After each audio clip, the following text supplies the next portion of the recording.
तो आप सभी का स्वागत है हमारे चैनल में। तो भाई लोग आज हम पढ़ाने वाले हैं class 11 chapter number first introduction of accounting. इसमें हम अकाउंटिंग के बारे में सीखेंगे और उसके क्या क्या ऑब्जेक्टिव्स हैं, उसके क्या क्या प्रोसेसेस हैं, उसकी क्या क्या एट्रीब्यूट्स हैं, क्या क्या फंक्शन है, क्या एडवांटेज हैं, क्या लिमिटेशन है और बहुत सारी चीज़ें सीखेंगे।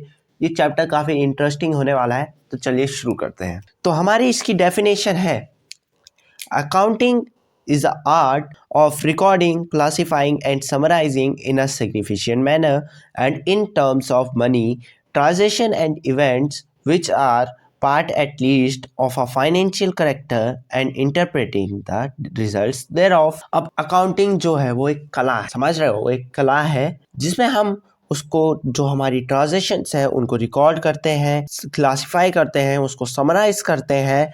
लेकिन जो हमारी ट्रांजैक्शन होनी चाहिए किसकी टर्म में होनी चाहिए? मनी की टर्म से। ये बहुत ज़रूरी पॉइंट है, इसे आप ध्यान से देख लीजिए, टर्म्स ऑफ मनी। अगर आपने आंसर में सब कुछ लिख दिया, रिकॉर्डिंग, क्लासिफाइंग, समराइजिंग, अगर आपने टर्म्स ऑफ मनी नहीं लिखा तो आपका आंसर गलत हो जाएगा। क्योंकि जो हमारा बुक्स ऑफ अकाउंट्स उसमें जितनी भी ट्रांजैक्शन होती है वो मनी के टर्म्स में ही रिकॉर्ड होती है। मनी की जो ट्रांजैक्शन मनी की टर्म्स में नहीं है वो रिकॉर्ड नहीं होगी। अब आ जाते हैं हम इसके एट्रीब्यूट्स पे। इसकी डेफिनेशन ज़्यादा बड़ी नहीं है, अगर आप समझ के पढ़ेंगे तो काफ़ी आसानी से लर्न हो जाएगी। एट्रीब्यूट्स, सबसे पहला एट्रीब्यूट है आइडेंटिफाइंग या फिर identification of financial transaction and events. Accounting records only those transactions and events which can be measured in terms of money. This involves identifying transactions and events that are part of economic activity, for example, purchase of raw material and sale of finished good by a firm. इसे मैं थोड़ा अच्छे से समझाता हूँ। अब सबसे पहला पॉइंट है आइडेंटिफाइंग। पहला point identifying.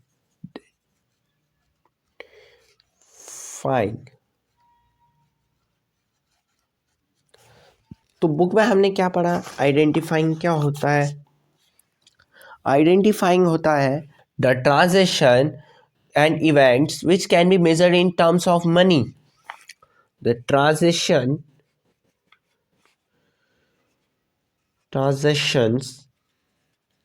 Which can be measured in terms of money. ये शॉर्ट फॉर्म में समझो। एक ट्रांजैक्शन, जैसा तुमने 1,00,000 रुपए मिले, अगर ये मनी की टर्म में है तो इसे हम रिकॉर्ड करेंगे in terms of money.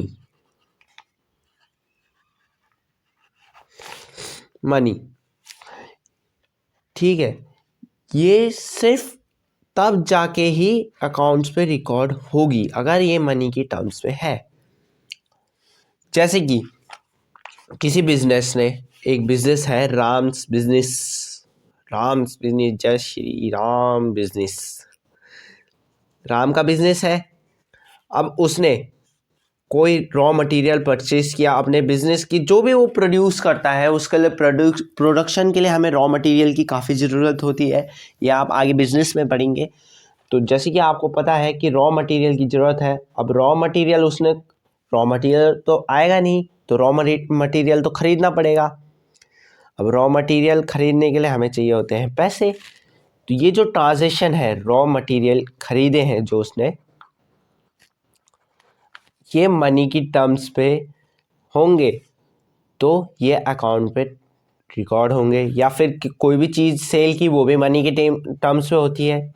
Sales हो गया, परचेज हो गया, ये मनी की टर्म्स पे होता है। आपने कोई चीज़ खरीदी, कोई चीज़ बेची, इन सबको आप अपने अकाउंटिंग में रिकॉर्ड करेंगे।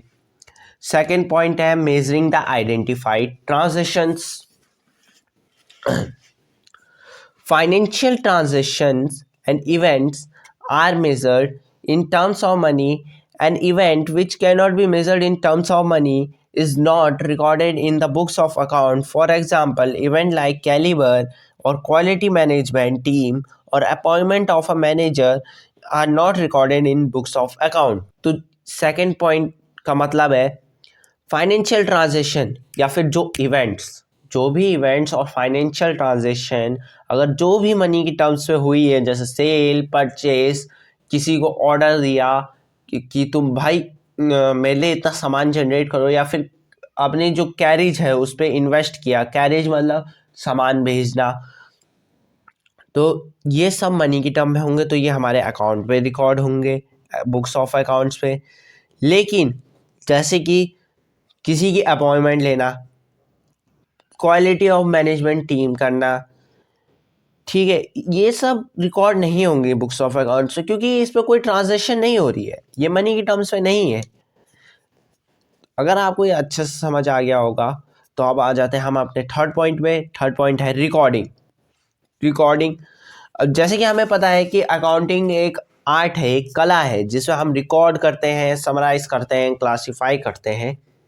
तो इसका मेन पॉइंट है रिकॉर्डिंग। अब जो आपने ट्रांजैक्शन जो आइडेंटिफाइड की है, ठीक है, अब आप उसे रिकॉर्ड भी करोगे।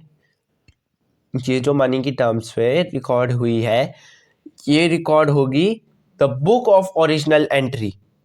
ठीक है, ये रिकॉर्ड होगी हमारी the book of original entry.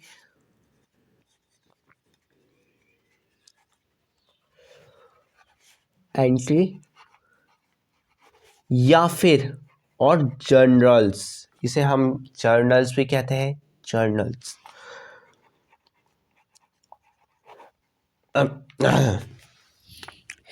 अब जर्नल्स के बारे में हम आगे पढ़ेंगे।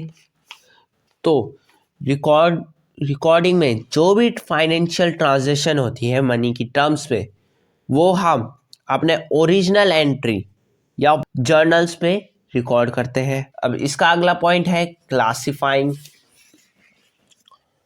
Classification is a process of grouping transaction or entries of one nature at one place. The transaction recorded in the journal or the subsidiary books are classified or posted in main book of accounts are known as the ledgers. जो हमारी journals को हम एक और कहते हैं subsidiary books. ये सब जानना बहुत ज़रूरी है, क्योंकि अगर आपका ये क्लियर है तो समझो आपका बेस आराम से क्लियर होने वाला है। सब्सिडरी बुक्स भी कहते हैं। अब जो हमारा क्लासिफिकेशन है, मतलब क्लासिफाइंग है, जब हम कोई ट्रांजैक्शन को रिकॉर्ड कर देते हैं उसके बाद हम उसे क्लासिफाई करते हैं। क्लासिफाई कैसे, मैं बताता हूँ। जैसे कि यहाँ देखना, ध्यान से देखना और ध्यान से सुनना। जो जर्नल्स होते हैं, यहाँ हमने अपनी ट्रांजैक्शन रिकॉर्ड कर दी होती है। ये transaction, suppose Ram debit to sales account, ठीक है, यहाँ अमाउंट आ जाएगी ये। अब अब हम इसको क्लासिफाई कैसे करेंगे?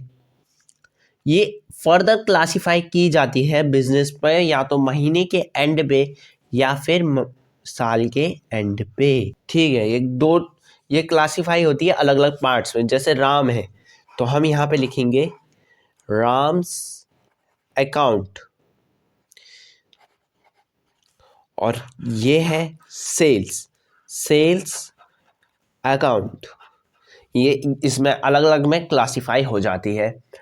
फिर क्लासिफाइंग के बाद अगला पॉइंट है हमारा समराइजिंग। अब समराइजिंग में हमने पढ़ा था कि अकाउंटिंग एक आर्ट है, रिकॉर्डिंग, क्लासिफाइंग, समराइजिंग, इन सब के। अब समराइजिंग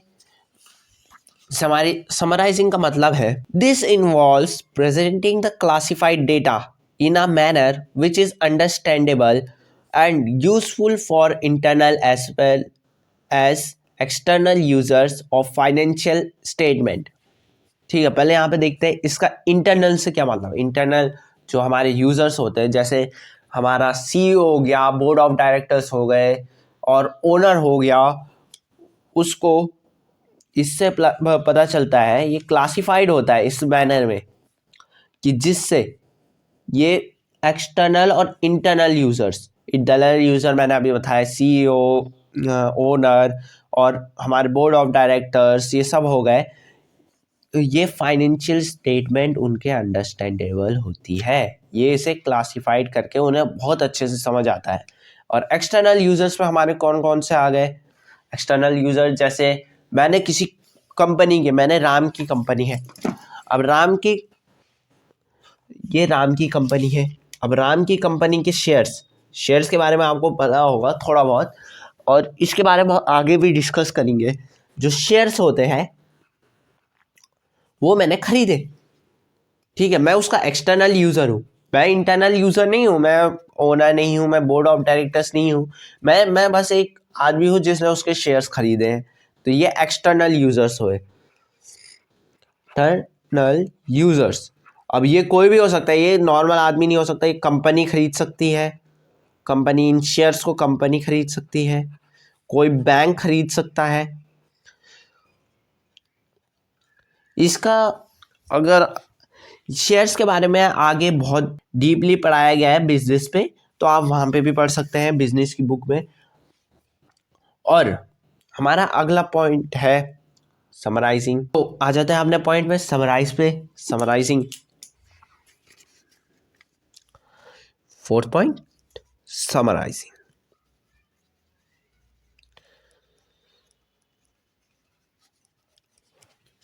तो जैसे कि हमने पढ़ा, ये जो क्लासिफाइड ट्रांजेक्शन्स होती है, जो हमारे लेजर्स होते हैं, लेजर्स, तो ये जो रमेश अकाउंट और सेल्स अकाउंट मैंने बनाए, ये दोनों हैं लेजर्स। इसके बारे में चैप्टर है आगे डीपली, इसे भी हम पढ़ेंगे। समराइजिंग, अब समराइज में हम इसे इस तरीके से, इस मैनर से करते हैं जिससे ये अंडरस्टैंडेबल हो जाए। और मतलब जैसे हमने ये ट्रेडिंग अकाउंट है, मतलब सॉरी, जो हमारे लेजर्स हैं इनको हम एक साथ लिखेंगे। जो इनकी सपोज यहाँ पे अमाउंट आएगी वो हम यहाँ पे लिखेंगे। सपोज ये जो समराइज होता है, इसमें जो जर्नल्स होते हैं, लेजर्स होते हैं, इन सब का मिक्सचर होता है हमारा ट्रायल बैलेंस।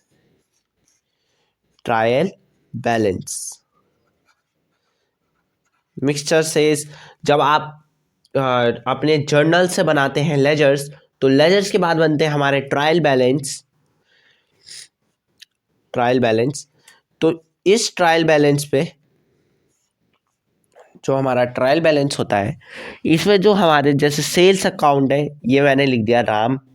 अब राम की आगे value suppose 1 lakh, suppose 1 lakh आ गया, 1 लाख। अब सेल्स की वैल्यू आ रही है कितना, 50,000। तो ये होता है इसमें जो लेजर्स होते हैं इनकी अमाउंट डाली जाती है, जिससे ये फर्दर क्लासीफाई होके फर्दर समराइज हुए करते हैं हम इसे।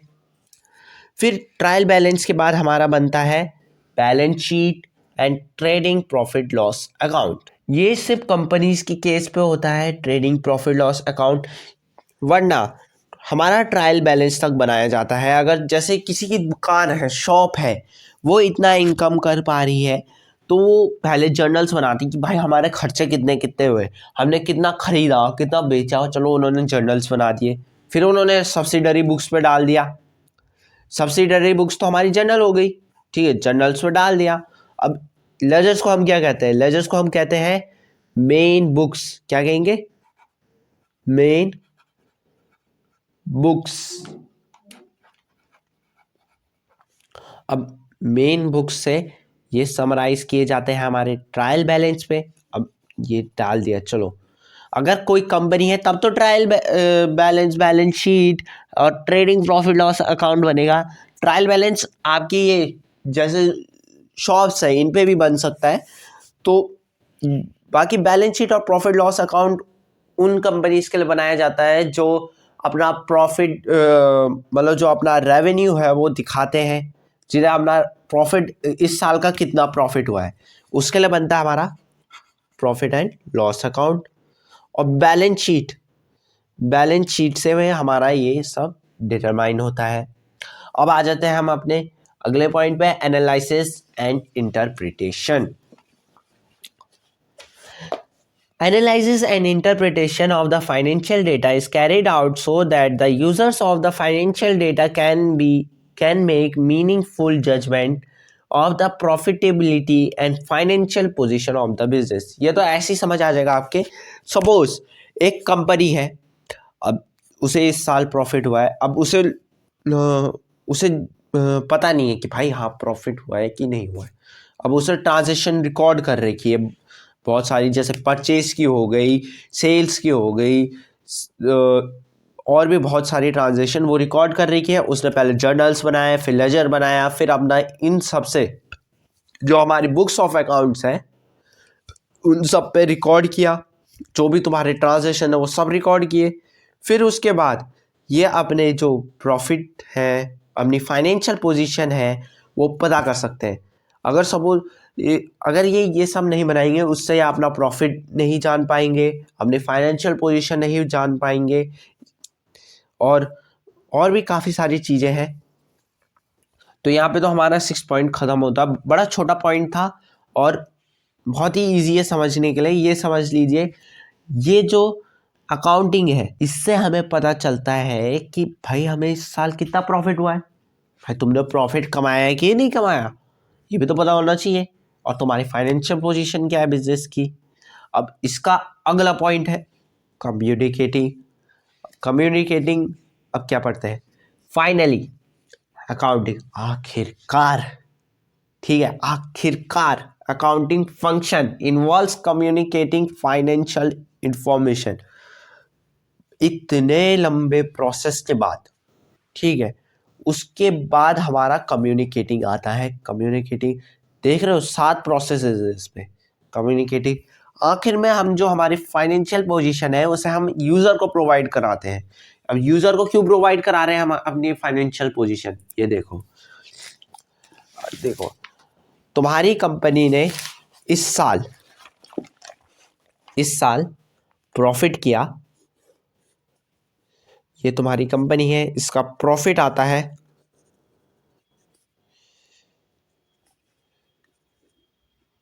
1 लाख का, ठीक है, 1 लाख का ये प्रॉफिट आ गया।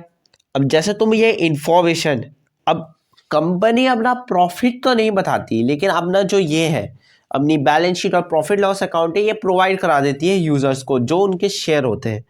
अब इससे यूज़र्स को इन्फॉर्मेशन मिलती है, हाँ भाई इस कंपनी ने इतना प्रॉफिट कमाया है। तभी जाके तो जब यूज़र्स को इन्फॉर्मेशन पता चलेगी, इन्फॉर्मेशन टू यूज़र्स, अब यूज़र्स को इन्फॉर्मेशन पता चली, हाँ तभी जाके तो हम अब वो हमारी कंपनी में इन्वेस्टमेंट करेंगे। समझ रहे हो। सपोज तुमने अकाउंट नहीं बनाए हैं तो तुम प्रोवाइड नहीं कर रहे हो, तो भाई लोगों को क्या पता कि तुम कितना प्रॉफिट कर रहे हो कितना लॉस कर रहे हो। वो तुम्हारी कंपनी में बिना सोचे समझे तो इन्वेस्ट नहीं करेंगे।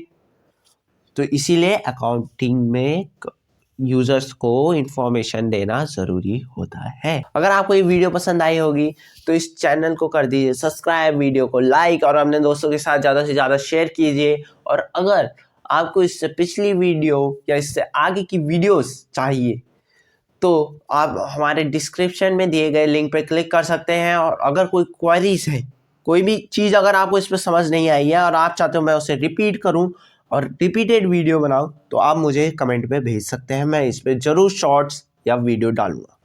Thank you and bye.